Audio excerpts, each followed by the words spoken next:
n'agambye nsoma kigambo ku kigambo n'agenda maaso n'atugamba bw'ati mbagambye obukulembeze mbukyusa naye nga famire zammwe tezisinza Katonda mwenenze eyabayita temugenda kubusasiteininga. Wano ekigambo okubusasiteininga yali ategeeza nti temugenda kukuma bukulembeze bwemba wadde kubanga bugenda kubanga bukuma kuyitibwa kwa ggwanga lino. N'agamba nti abo bennyini be mutagambye Katonda be mutabuulidde amazima ge mbagamba abo bagenda kuddamu bakyuse obukulembeze. Mukama n'atubuuza ekibuuzo nti obwa Burundi tebaabukyusa? Abooluganda wano kambawo obujulizi.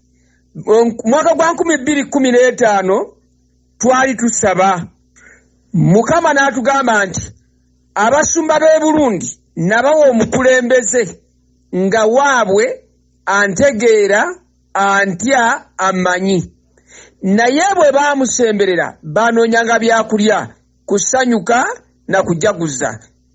N'agamba nti naye kaakati waali mukambwe emirundi 7 okusinga Falaawo, era Nkurunziza yagenda okufa ngattira ddala era nga tasa kitiibwa mu bulamu bw'abantu.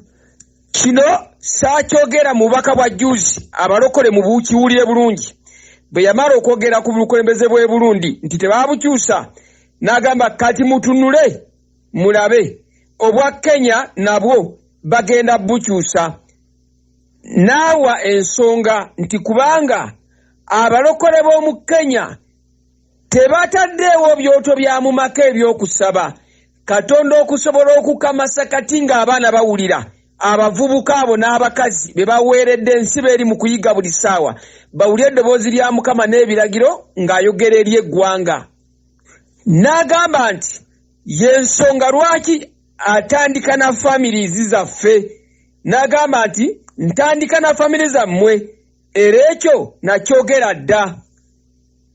N'agamba nakyogera dda nange kankibaweera obujulizi ate bulijjo mbadde nkyogera naye ku lw'abapya bawulire. Mukama yayogera naffe mu 2014 twali mu kusaba, twalina mu Kasaka zaali saa 11 ng'alina famire gyatutumamu era mu famire eyo twali tutandika olugendo nga tutandika ku makya ku ssaawa 12 naye nga tetunnagenda mu kusaba n'ayita erinnya lyange n'ampita Kimuli, mpulira nkugamba nti bwe naaba nkyalira eggwanga lino okulituukiriza ntandika ne families. N'akiddamu nti ntandika ne families, ntandika n'amaka g'abantu mwe ŋŋenda okusooka okukyala okukyusa ebyasoba.